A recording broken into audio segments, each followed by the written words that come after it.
All right, everybody. Well, come on in. Hope you brought a frosty beverage with you. We got a real treat for you.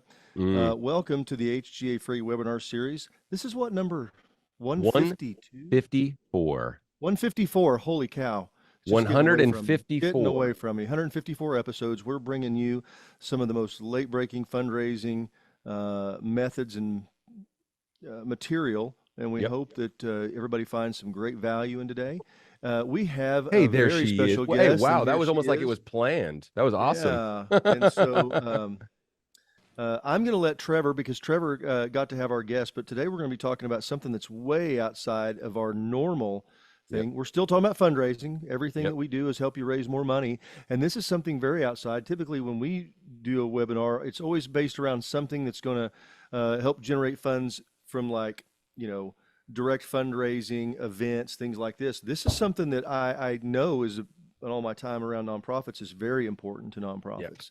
Yep. And grant writing is a big thing, and it's something that I have zero background in. So this is going to be really fun for me as well, and get to learn a lot, because Yep. I'm going to let Trevor introduce Libby, but we're really happy to have her here. You guys are Well, in you for a you treat. put that very well, Jason. So yeah, we did. Oh well, Libby, I have my own.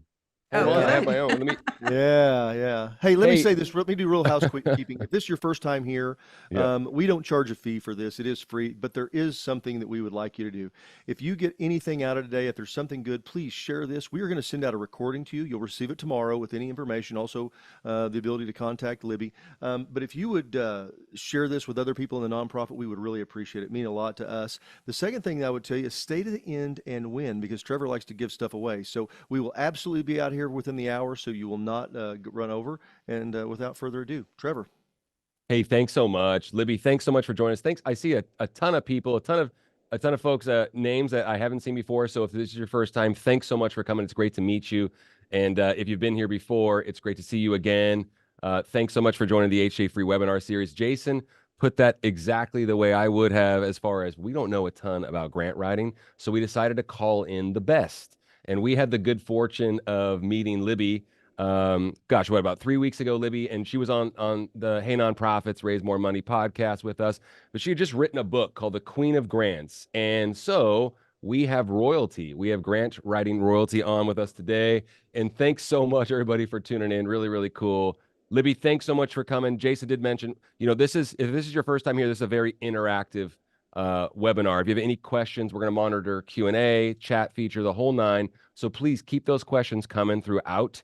And obviously, I can tell with attendance, this is a hot topic and a really, really, really cool opportunity for, no matter how big or how small your nonprofit is or how long you've been a nonprofit, there are grants out there for you. Now, it's not the easiest thing in the world, of course, because things that are impactful aren't typically things where you can snap your fingers and get it done. However, we have Libby on, who's an expert in the space. She's the founder and CEO of Grantwatch.com.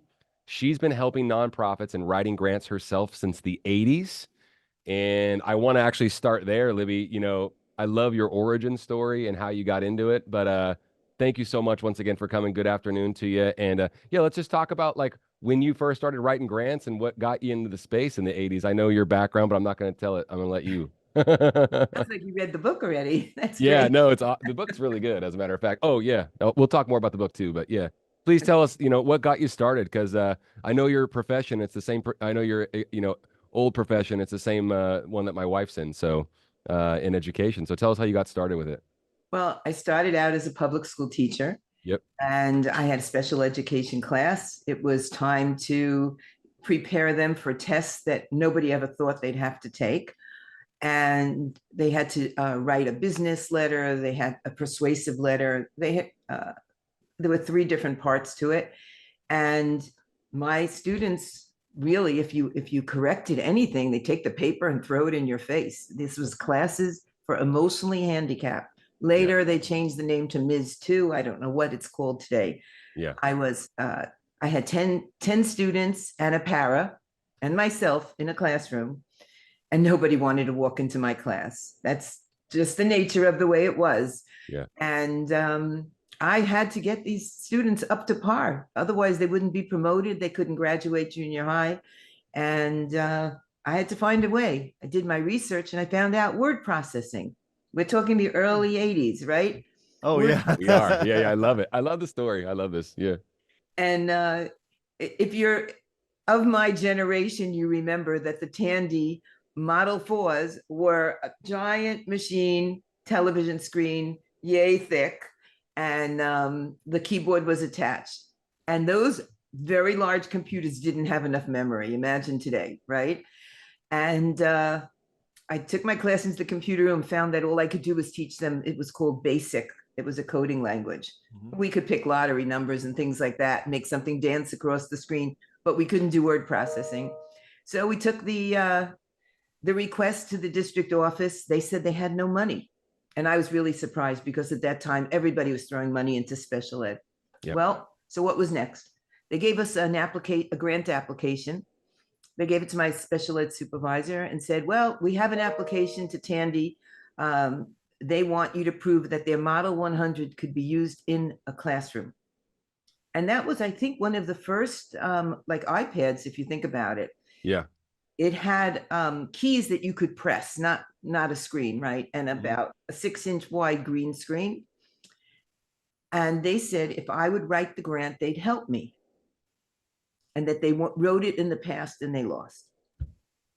So that's the message that came back to me. And I went every day in the afternoon after school to learn how to write a grant. I mean, I was writing, they were critiquing, I was writing, they were critiquing. Then I would bring it to my regular principal, my building principal. We would go over it. I was totally involved in it. And I won. Yes. Awesome. And that was the beginning.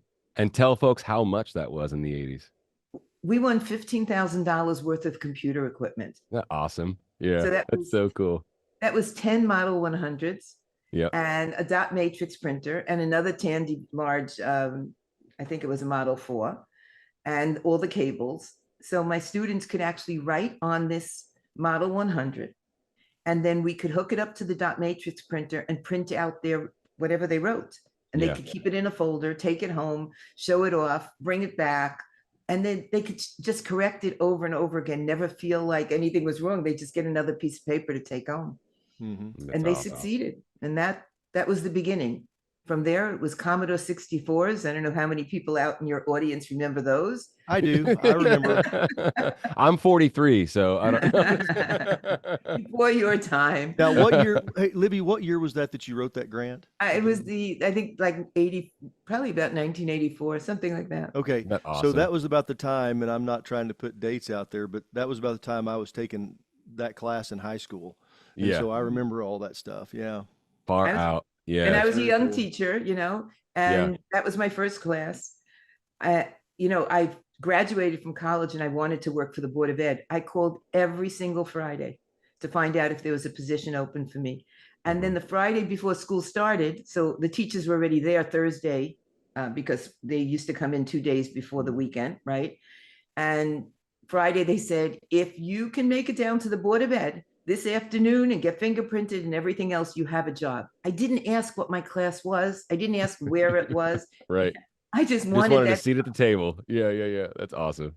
And I ran amok to get fingerprinted, get a check to deposit, you had to bring a check, everything, drop my kids off at a babysitter. And then I walked into that classroom. So that's awesome. That's awesome. So I started teaching in 78. But this was the early 80s when this came about. Now, it's very rare for folks to experience that kind of success in anything that quickly.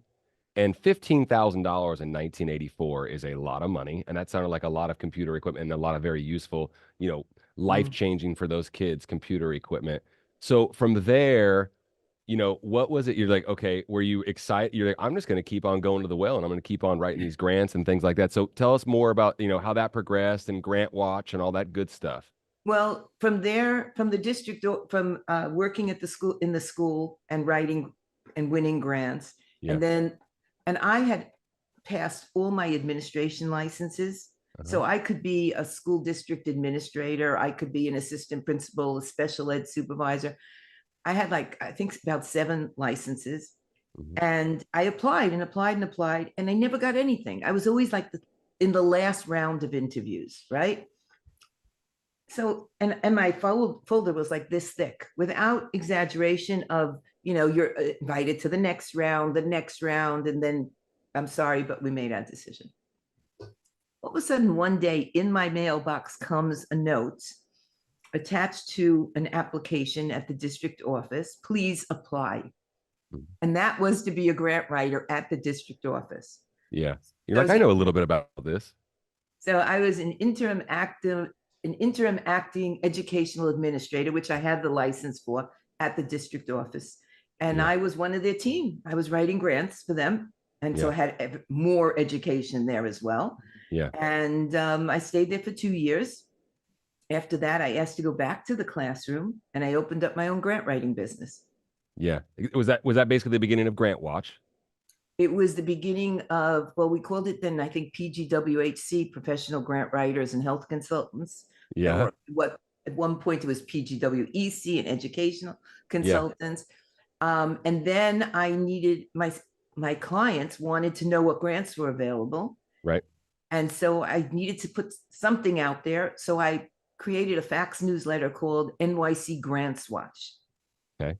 Because my clients were all in New York City at that point. I was living there. And I would put out arts grants and education grants, and I'd write the little synopsis. And this newsletter went out every week to everybody. I had about 300 eFax subscribers. Yeah. And I kept writing grants. I kept my business going, and I was teaching, and I ended up teaching in Staten Island later on, writing grants for my school, many things, Holocaust books to put into the school libraries and the public libraries. I wrote something that we put up tiles in the building, in the hallway, where the children created the tiles. So we decorated the halls of the school. Balanced literacy. The Board of Ed asked me to come and write their balanced literacy curriculum. So I was involved in curriculum writing, grant writing for the school system, and then doing it at home afterwards. Yeah. Then I retired.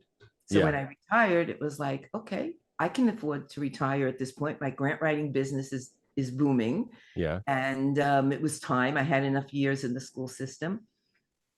So in my retirement, I went to the U of T. They had art classes. I got to go back to my first love because I was a minor in fine arts. I was doing stained glass, oil painting, and all the time, even though I was retired, the business head in me was going. Yeah. And because while I was teaching, I also became a magnet school teacher for business careers and computers and entrepreneurship. So all this had happened. Yeah. And I knew that we could create a website instead of the fax newsletter. Right. And that's how Grant Watch started. So Grant Watch was really also NYC Grants Watch in the beginning. Totally. And it evolved. Yeah. That's so awesome. So much has evolved in grant writing since you got started. And I know that your focus was on what was really compelling to me in our last conversation, among so many other things, is, you were so focused on education and, literacy and all these things that gave you your start in grant writing. Tell us, I'm going to go really wide lens now. Tell us, literally, how many categories of grants are there? And let the audience know, and folks that are going to be listening to this as a recording in perpetuity, of course, it's going to be available forever. How much is available as far as the scale, the scope? It doesn't matter who you're serving. There is a grant out there for you, and how folks can access these kinds of, this kind of Rolodex, if you will, of different categories. Because I know that's how it's broken down. So we created our own categories. Cool. Yeah. There was no real official thing. And a lot of people have copied us. So you'll see that. That's fine. Yeah. You'll see Well, that that's flattery. on other websites. That's flattery. They copied our categories. So every time something came about that was needed as a category, we added it. Okay. Give us some examples. Yeah. Hurricane Sandy, we added disaster relief. Okay. Okay. Yeah. Everything that happened over the past couple of years, we added social justice. We added COVID-19. So we just keep adding as we feel there's really enough grants in that category. Let's put them there. And with COVID, what happened was my staff wanted to do something. We closed the office, we went fully remote, and everybody wanted to do something, but what could we do? Yeah. So we opened the COVID category, and it was a game. How many grants could you find for COVID? And we Right. just kept filling it up. At one point, we had 1,000 grants in there. Wow. Now there's still some in the category because there's still some grants being given for COVID, even though we think it's over, right? Totally. There's still money. What you're saying is there's still money out there, Right. right? That folks can access. For folks like Can I me, say something real quick? I'm I sorry. want you to, I don't please. mean to interrupt. I want to just, so I pulled up Grant Watch. I went to your website. It's Yeah. very interesting. It's cool, This is huh? basically a research tool. I mean, it's really a Totally research is. tool to It's see an this. encyclopedia. And to give you some, because you asked the question, how many grants? Well, for nonprofit grants currently accepting, there's 6,245 grants. That's awesome. That's Yeah. significant. I mean, that just shows, and that's an evolving number, correct? That's a living It number. grows It's all the constantly time, changing. correct? Right. I mean, We're a living, breathing machine because Okay. we archive the grants as they come due, and we Yeah. add new grants every single day. Yep. So Yeah. you can't, now some people will say they have this many number or this many. Our grants are real grants. They exist. Yeah. Mhm. They're accepting applications. We have it's programmed so that when the grant expires to take it off, we review the ongoing grants very often because those they roll over sometimes, and sometimes they run out of funds. Yeah. So if Your somebody team's tells vetting all these grants and all these different opportunities. Your team is vetting these my active team is vetting, daily. Yeah. right. So there's a lot available right now when you talk about AI, but we want to see that the grants exist. And we want to communicate with the funding source. We want to review it. We don't just say, "Oh, there's a grant, put it up." We look through their website and everything else. Yeah. Well, let me So- ask you, because Libby, Yeah, you said please. something about AI, and that was one of my questions. I said, what will AI do for grant writing? But I'm going to ask a question prior to that, because I think that's something that we'll get to, that everybody's probably going to be keen on. But what are some of the things that you think that will not change with grant writing? What are some of the things that are the constants? Great Because one of question. the things that I brought, and I was going to bring this up at some point, because there was a recurring theme in everything that you said about your career, about what you did and everything, just your life in the business up to this point, that there was a phrase that came immediately to my mind, and it was something I was going to share, and that is persistence overcomes all resistance, because you were willing to persist. And I think that's something that happens in the world today. We get a lot of,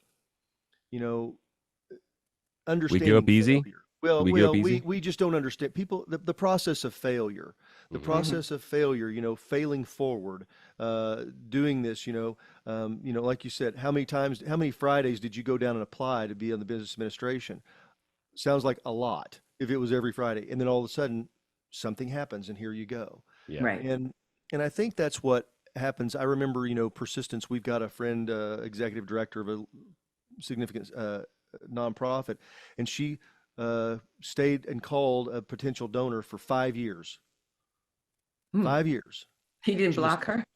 Absolutely. Yeah. Well, she didn't just spam the guy, but she Yeah. kept the relationship going for 5 Right. years. And when he gave the first donation, it was $50,000. So my point is, things like that, it seems like that's probably one of the things about grant writing that comes.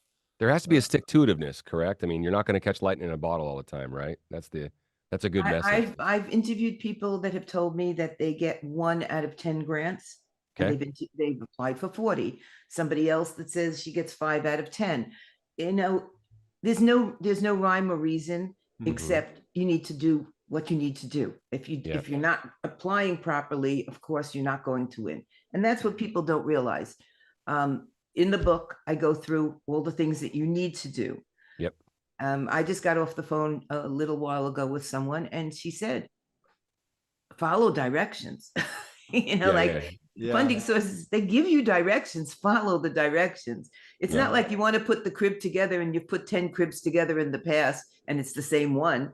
Every funding source has different directions. Yeah. Right. And eligibility, why apply for a grant you're not eligible for? Sure. That's a great point. Yeah. What are some of the most common misconceptions about this process from application and actual writing, and little nightmares that you've seen folks go through that you can help the audience avoid when they venture out? Watch the deadline. Okay. Pace yourself. Yep. That's very important.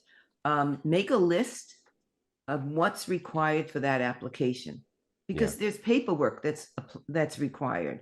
Maybe it's your IRS letter of determination, and you filed it somewhere, you can't find it, like, Yeah. you have to take it off the IRS website, but you can't do these things the last second. Right. You're gonna fumble. That's what's gonna happen. The blueprint, let's say you have a building, you're applying for a preschool, you need those blueprints, right? Because there's a certain amount of square footage that's required. Your license to operate, if that's what you are, your EIN number, all these things need to be saved and stored in folders so that you're ready.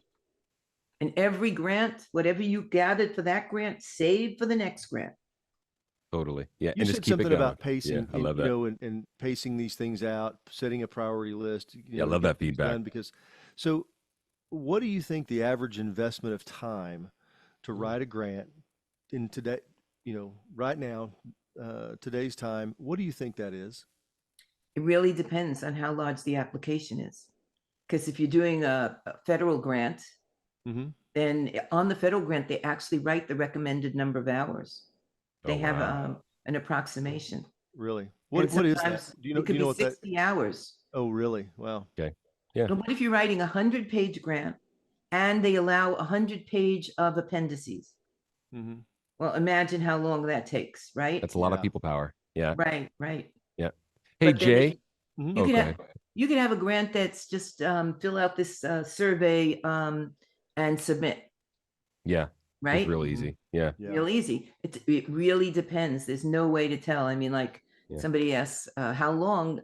Well, if you hire a painter on the Mhm. phone, he's going to ask you, am I painting your garage or am I painting a mansion? Right? Yeah. Yeah. Yeah. Yeah. Totally.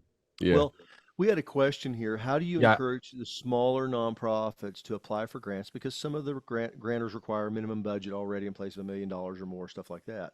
So what do if you're the average nonprofit in the United States is around 250,000. But we also know there's a lot of grants that they're able to receive and accept. But, that whole, for somebody that's got 2.5 full-time members. employees, Yeah. staff members, that's a daunting when you start talking about 60 hours. They're like, holy cow, I can't get done what I'm trying to get done now. How in the world am I going to do that? So Yeah. how would you encourage them? Well, if we're talking about the smaller nonprofits, the larger nonprofits are not going to apply for the grants that are for the smaller nonprofits. A large nonprofit's not applying for a $500 or $5,000 grant. Right. Mhm. Okay, so Great. they're there for you. They're, there's a lot of low-hanging fruit out there. Yeah. And don't say, well, that's too small for me. I need this to pay my rent, whatever it is. Start building yourself up. Yeah. Apply for something small, put it Yeah. on your grant list that you accomplished, apply for the next one and the next one. And now you have a list of major Totally. companies that gave you small amounts of money, but they trusted you. So now if they trusted you, somebody else is going to trust you. Let me ask that. Is there some recency bias from one organization to the next that's providing this funds, whether it's federal or even, private companies or what have you, entities or people or foundations that provide grants and things of that nature? Is there any recency bias from their point of view that you've experienced where, hey, they've written grants, they've had success, I see this nonprofit's moving in the right direction, and that will kind of help them look more favorably upon the application and the organization, do you think? I think so, but there's the other side. Yeah, Now, if you are writing a program and it meets the mission and vision of the funding source, and they never heard of this whole idea, and you've proved that you can do it, and it's going to get them the outcomes they're looking for, you may get funded over someone else. cool. Yep, gotcha. Just a good fit. Mhm, Yeah. a good Yeah. fit. And Yeah. then they want to see that you can sustain the program after the funding runs out. That's a great point. I think that's seldom seen or often overlooked. Yes, I got you. Absolutely. Think about Yeah. that they don't want a one and done. Yeah. They want to see that their money was the seed to do something great. Snowball Accomplish- effect. And they Yeah. also, right, We Go talk Yeah. about this a lot in that context that, people that give money, they're investing. Yeah. They're looking for they're investing, and while they're not going to get a monetary return, they're going to get an emotional return. They're going to get something because they're going to help. They want to help our society be better. They want there's something that's close to them. Maybe the foundation was founded for some purpose or some person, and that's the driving force behind it, because they want that person to be recognized as the, doing good, and they want to be perpetuate that. Mhm.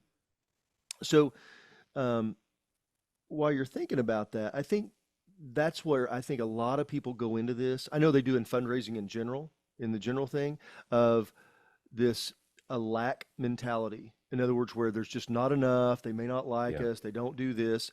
And my always question is, well, then it's an automatic no. Yeah. If you're not going to ask, the answer is no.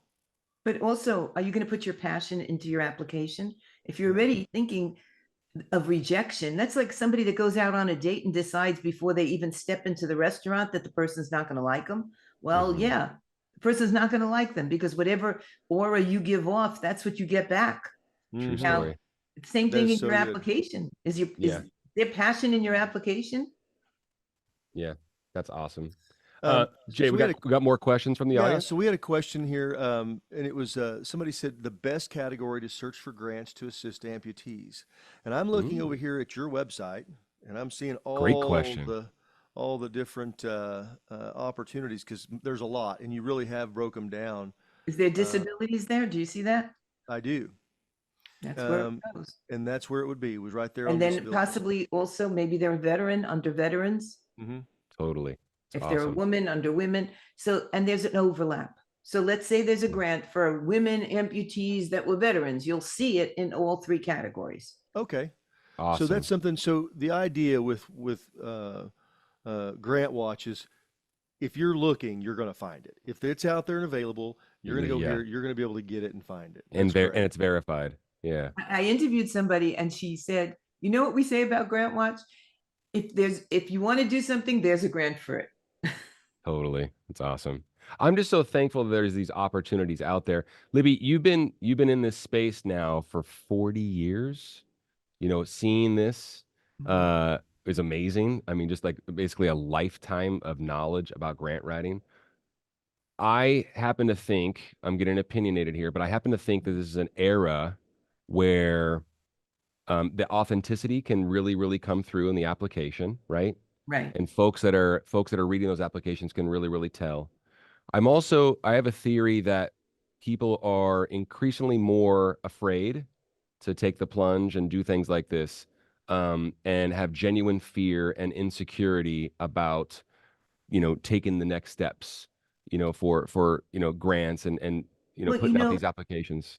first of all, COVID changed our personalities Okay. and we hibernated, right? Sure. And Yeah. so we hibernate also when we have to do things. Sure. We're much more closed. Now Yeah. it's time to open and be positive and go out God, there. God bless. Now, over all these years, certain things have not changed. So now maybe when I started working, I was using Bank Street Writer. Then I went to, I think it was Word Perfect. And then we went to Office, Word, Microsoft Office. Yeah. And now we have Grammarly and we have AI and we have all these tools. However, nothing's changed.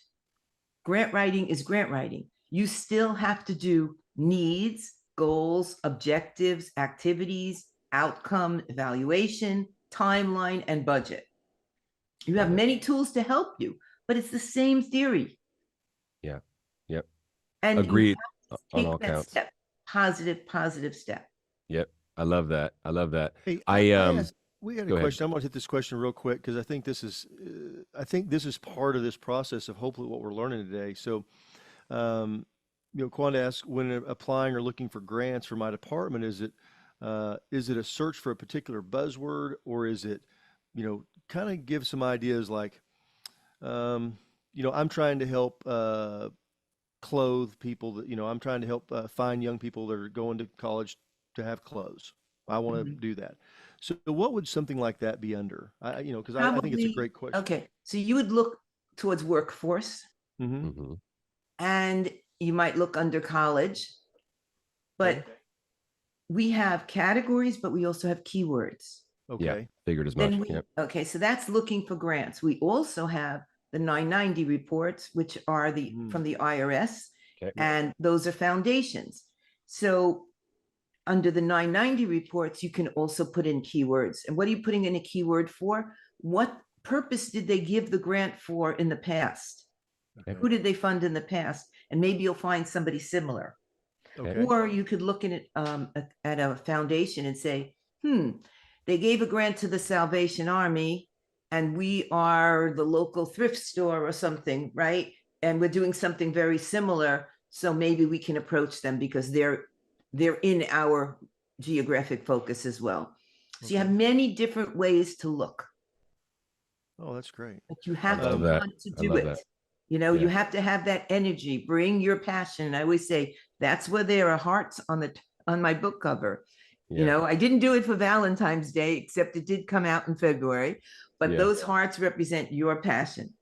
I love that. I want to just tell Kwanda. So Kwanda, I went to Guard Watch, went down to exactly, it said environmental and conservation. I clicked on it and said there's 1,431 environmental grants, and then it has a search place for you to put those words in, so you could do that. So Libby, with Grant Watch, and obviously being that resource, that's an amazing resource, one of a kind, obviously, and something that has all your experience and life that you and your team have breathed into it. Does Grant Watch offer help, another set of eyes on your application? Because like Jason and I constantly are saying to each other, like, I don't know what I don't know. So we have amazing relationships. This is a great example of that. We have amazing relationships that we've built over time. And I know between the two of us and our team, we know someone that's an expert in the space, right? Like I said, this is a perfect example, whatever space that we're, referring to, but we just don't know what we don't know. So will you all offer, I mean, sometimes it's just that encouragement. You need someone to give you the nudge, a cheerleader of sorts, So we have two things. First, if you win a grant, just to let you know, we send you a latte mug, which is right here. Okay. Far out. If you let us know that you won a grant, and you send us proof, we send you this. So that's Cool. a little incentive. And now we have Grant Talk. So you can come on our podcast and tell us all about your journey if you win a grant. So there's an incentive, give you a nudge. Yep. We have grantwriterteam.com, which is a different company that I own. And there you can put up a request for a grant writer. You can run a classified ad. And if what you want the grant writer to do is to review your grant before you submit it, Precisely, or just consult with you, however you want to set it up, put it up there. It's a small fee for a classified ad that runs anywhere from 1 to 4 weeks. The grant writers have posted their profiles. So once you post the classified ad, you can go into Grant Writer Team and you can look at the experience of the grant writers and you can contact them directly, or they will contact you. So you have it both ways, and they can see your contact information. We don't vet them. We let you do that. We ask them to upload some references. We ask them to upload writing samples, and they can make it public to you or toggle the switch that it's private. You could say, could you make it public right now? And if they didn't do it, you can ask them to send it to you. Gotcha. But then you can have 5 grant writers look at it, whatever you want to do. Yeah. So, which sounds smart. Sounds like a great idea. It's like the LinkedIn for grant writers. I love it. So it's one an of the awesome things resource. that we really like to do here, and I think this is something that, I hope this is going to be, I'm going to try to articulate it, but to somebody out here who's watching this, whether it's now, if you're on YouTube, and by the way, if you are watching this, please leave a comment, subscribe, tell us what it, share it, give us a question, say you agree, disagree, anything. We want to hear that feedback. But when somebody's listening to this or they're watching this and they're going, okay, yeah, I really want to, could you give me 2 or 3 things, first steps to get going, things that they could do that just to start that deal? Because obviously you've been there. It's been a while back when you started that first time. Some things that helped you get off, get on the starting line, because that's where you always have to start, is at the beginning. So give us some of those things.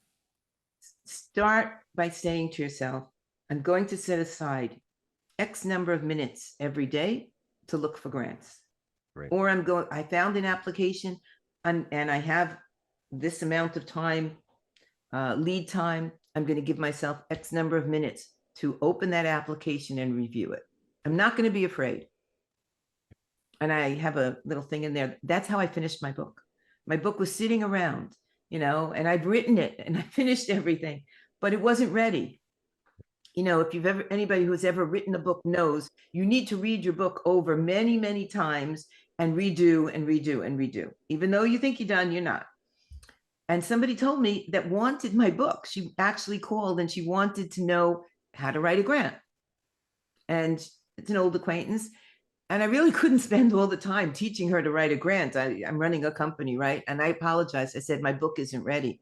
So she gave me something. It's so funny how you talk to somebody, you get this give and take. Yeah. She said to me, inch by inch, life's a cinch. Yard by yard, life's hard. Think about it. Yeah. Okay. Yep. So do it inch by inch. You don't have to finish. You don't have to feel the stress or the pressure. And so I started this thing of 20 minutes on my cell phone. And anything I have to do now that I don't want to do, that I'm putting off, that I'm procrastinating, I give myself 20 minutes. Sometimes I keep going. I'm not ready to stop. And sometimes I stop. And then I set, if you have a long list for a day, sometimes it happens. You have 5 things on your list. Then each one, give it 20 minutes, but you still feel you accomplished something. You can check it off. Do that with grant writing. Do that with grant searching. And take away your fear. Nobody's going to hurt you because you look for a grant. There's no fear in it. Yeah. Awesome. That's something I think that we have this fear of failure, fear of time, fear of doing that. And this is one of those opportunities, again, if you don't ask, you will not receive. Yeah. And, we had this, let me ask you a question, because this is something, how much money annually is distributed to nonprofits via grants? I don't think anybody. Wild guess. Oh, it has to be billions. Maybe it's trillions. I don't know. It's just there's so much money in the system. That's what I was going to say. I'm going to piggyback on that question, Jay. Yeah. Libby, are you noticing, because we have a theory, Jason and I do, that there's more money in the system than has ever been in the history of the United States, of the world for that matter, right now. And it's been progressing over the last few years noticeably. And so we're constantly encouraging nonprofits to realize how much money's in the system and not be afraid to ask and to put the work in. Are you noticing that there's just more available, just bigger numbers? The grant sizes have increased, things of that nature over the last few years or anything like that? Well, there's more that we have access to. I think that's the difference because of the technology. So whereas a foundation sitting in a small town may not have been able to broadcast it before, now it's easy to broadcast what they have out there. So that's what I see. And of course, if the population grows, then there's more. There's a lot of people that tithe. Yeah. They give 10% away. So now where are they putting it? So some of them are opening these I forgot what it's called, DAV or DAF. Yes, with their investors. Yeah, or you mean with their investment accounts? Yeah, absolutely. Yep. Okay, so now that money, there's a percentage of that money that needs to be given away every year. Yep. So they do, and so they have grants. We see a lot of things that are coming from the banks because that's where the money is stored. Yep. So somebody asked you to ask me if there's a discount on the book. So the book, this is hardcover, which is the most expensive. Soft cover is less, but you can, there's an ebook on Amazon, and I think it's about $10 or something. So I looked it up. So I was going to just tell everybody, I looked it up. It's $8.49 on Kindle. Well, we're also, can I just go ahead and give some stuff away, Jay? Everyone that's in attendance right now is going to get a copy. So I'm shocked. Thank you. Our team, So see there, he's already given stuff away. We're not even at the end. Yeah, our team, our team is going to reach out to everyone who's in attendance live right now, and that was the plan anyway. It's a great book. I think you can obviously tell that this is a fascinating topic and a fascinating and amazing opportunity for nonprofits of all shapes and sizes. Once again, of all background, all history. And it's just a huge opportunity. So yes, this book is going to be an amazing help to everyone that receives it. So, and then also do us a favor, tell folks about it, please, if you don't mind. We're not at the end of the webinar, but I just want to let everybody know. Okay, well, I'm going to give away something. And I'm surprised. I'm going to give away something. It's not going to be signed, though, Libby. It's not going to be signed. For efficiency's sake, it's not going to be signed. Yeah, it's not going to be, we're going to get it direct to you. But here's what I'm going to give away. I will give away. So I went, because somebody asked about a subscription to her service. And so what I'm going to do is I'm going to give a free week We're going to pay for it. We'll pay for it, Cool. Libby. So we're good there. Okay. A free week of access to Libby's Grant Watch. Cool. So that I way love you that. get a free week of it, and that way you can go and see and evaluate it And you for can yourself, download all the applications information. there or And for I'm going to different tell you, opportunities. Yes. I geek out on this stuff and Me too. research. Having access just to the 901 The forms, 990s. the 990s, yeah. sorry, the Yeah. 990s, Yeah. 901s, 990. Yeah. That's for my telecom days, 901s. So 990s is an enormous amount of information on these foundations. It Yeah. is incredible access to be able to have Yep. that, pull this stuff down, and have a system that will search them. You can access cool. it. There's other places where you can get access, but not where you can search it like this. I Yeah, think it's this is a awesome. very unique opportunity for You know everybody. what else? So there you go. When you see a grant that you're interested in, if we have the 990, you're going to see a button that says View 990 Report. Okay. And then you click it. So now you have the 990 from that funder. So you didn't have to do any research. It's right there. And you can see who they funded in the past years and how much they funded. So let's say you wanted to ask for 50,000, but they only gave 10,000 out, 10 to 15,000. You're not going to shoot yourself in the foot and ask for 50. You'll stay within whatever it The is. parameters. Yeah. Yeah. So you're Yeah, I basically think- saying grantwatch.com is the best resource in the business, is what you're saying. That's I pretty hope awesome. so. Well, I know you've worked so hard with your team for decades to make sure that it was. I love the origin story. I do love the book. I've mentioned that multiple times. Everyone else will as well. So let's talk about that just for a second, though, Jay. I know you're going to give away a subscription. So grantwatch.com, you can subscribe to it, get all this access. You can, dip in, dip out, all that What they good should stuff. do, just Yeah. if you're going to give them access, Yeah. they should sign up. Okay. And they'll just be a plain member, don't pay, and then send you the email address that they signed up with. So then you'll be able to purchase the subscriptions for them. Okay, we'll get all that worked That's out. easy. We'll send everybody Awesome. an email to do that. That way you Okay. get the Cool, access to this cool. information. And So- it's not a subscription that breaks the bank, Libby. Go ahead and just disclose how much it is. 18 for a week, 45 a month, 90 for 3 months, or 199 for a year. Now, if you do the math, the 199 is the best bet. I get For you. sure. I get For you. sure. Well, You I knew guys- you were an entrepreneur. I know you're an educator and an artist, but I know you're an entrepreneur at heart. Well, So I know everybody, regardless of what size you are, it's definitely it's such a great resource. Such a great So, resource. Yeah, I we love had it. a question from a longtime viewer. Her name's Beverly, and she Hey, was Bev. saying, experience with grants. So I know specifically what her organization does. They basically raise money for other nonprofits, and so Cool. that's what they do. They pick out 1 to 2 every year and raise a bunch of money and help them fund their goals in their community. And so her question is, is there something that in the grant writing business for them? Now, I was thinking there probably is something in some administrative grants where they could maybe help get funders or something like that. I don't know. I'm just this is left field stuff. So any Well, kind it of advice depends. for her? It depends. I guess she is a 501c3 because Yes, she is. Yes, raising she is. money. Right. Yes. So she can apply as a 501c3 and then she can run her programs from there. There you go. Now, it depends on the funding source, if Mhm. she's going to be a government, look for a government grant or a state or city grant, all Mhm. depends. Cool. Awesome. Well, hey, Bev, you're gonna get a subscription so you can go on there and research to your heart's content. And we'd like to post her grants on Grant Watch if we don't already have them. So please let us know. Awesome. Awesome. What is the best way for folks to get a hold of you that way, Libby, and to share that with you, with your team? Is it just to go to grantwatch.com, all that good? What's the easiest way for folks to find you? Support@grantwatch.com Perfect. is the first way. 561-249. I always mix this up. Can you read my phone number off the website, please? Yeah, there you go. Yeah. So it Long is Island. 561-249-4129. Right. That's it. Awesome. We had another question about what is the best place, and this is I think these questions, because I think this is really good. People are asking sure. because it is, and we don't want to say, well, just go to the website and look, but to understand, how this stuff works. What is the best place to search for education grants? And she said, we're trying to stay away from government and city-based grants. So Okay. more foundational grants is what I would say. Is that kind of what So that would yeah, be? so there's grants by type on the navigation bar all the way to the right. I believe it says grants by type. So if you click that, it'll show you foundation grants.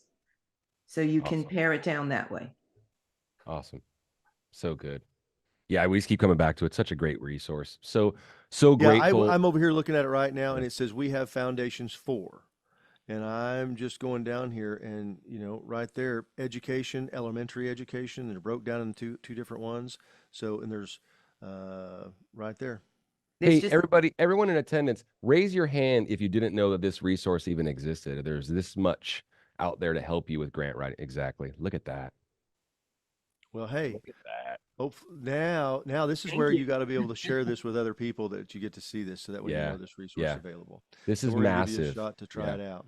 Really, really, really, really cool. Yeah. All right. Well, hey, we've been Final so questions. Any final yeah, questions, and then we'll close it please. up. But because Yeah. I would sure like to make sure we get everybody on this. We've been so Um, fortunate to meet you, Libby. I can't thank you enough. And I know the audience is going to be so grateful over time, and everyone once again that listens to this recording over time. And oh, also, Libby and I, if you just can't get enough of this, which you should get more, uh, listen to our episode on Hey Nonprofits Raise More Money wherever you listen to pods, Spotify, Apple Pods. It'll be on YouTube as well. Libby and I do a really cool discussion about the book and about Grantwatch.com and her history and all that good stuff. So if you want some more Libby, please go find it there. And then you have Grant Talk now as well, your pod. Yeah, yeah. How long have you been doing that for?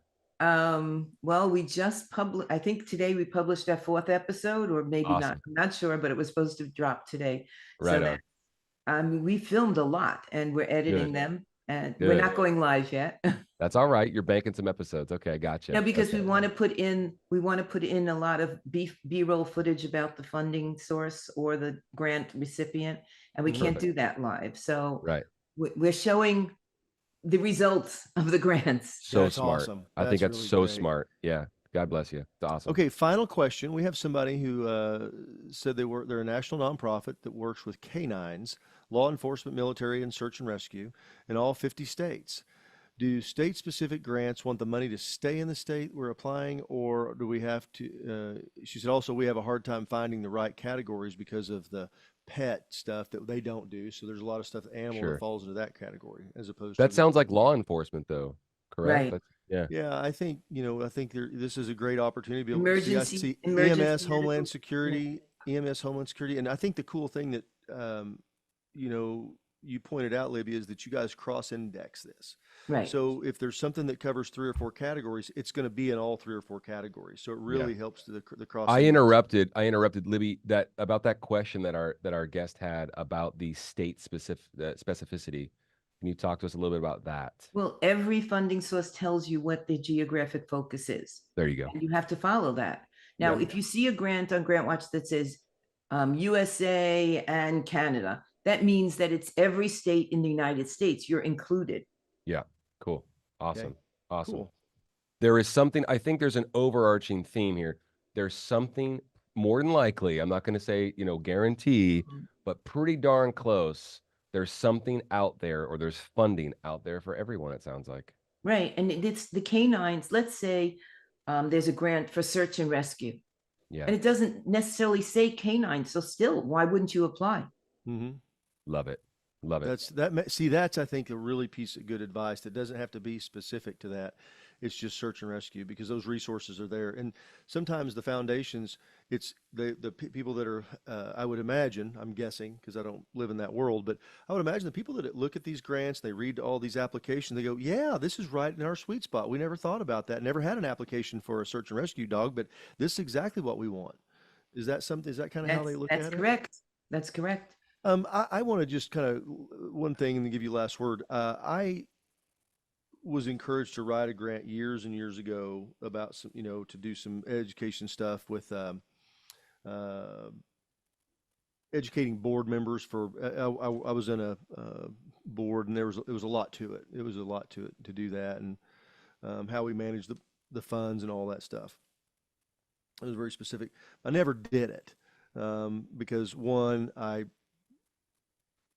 kind of like writing a book, it's one of those things you just want to really get out there, because once you start, but of the grant writing, so if a person like me who is not going to write it themselves wanted to hire a grant writer, and I understand there's going to be a scope, but for those of us that have no idea, what does that look like to have somebody come and write a grant? What is the norm, if you would?